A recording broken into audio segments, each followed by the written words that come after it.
số nung dưới đê tôi tuy biết không qua lòng riêng lại tuy biết nung tôi hoa thì lâu nung rồi tên là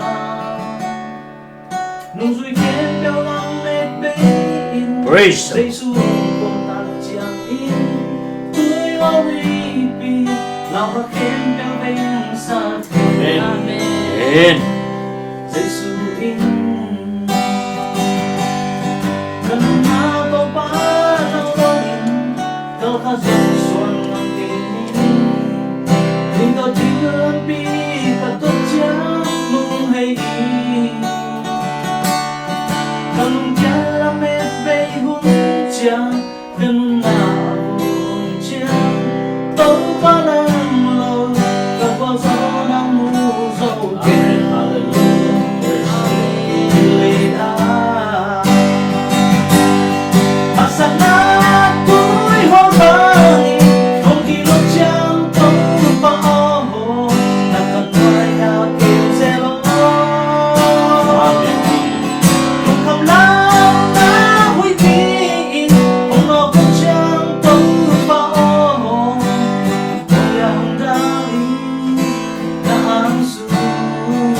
Grace.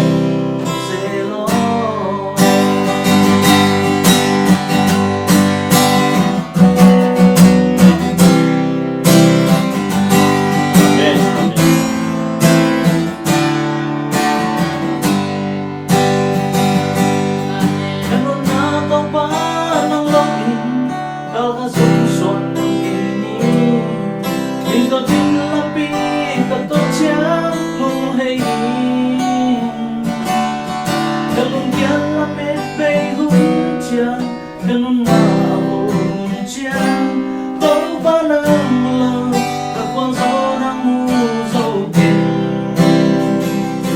Ilay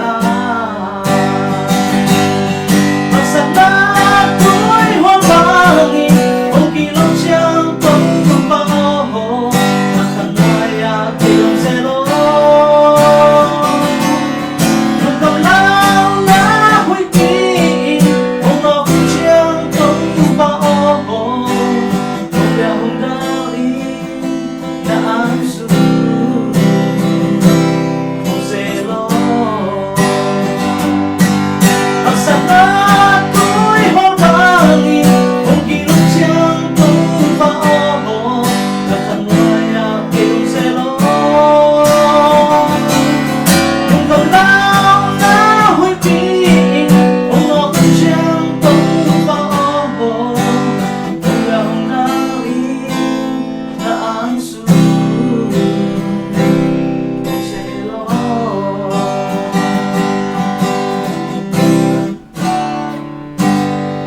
dan jadi nanti tukang pecah tahen. Amen.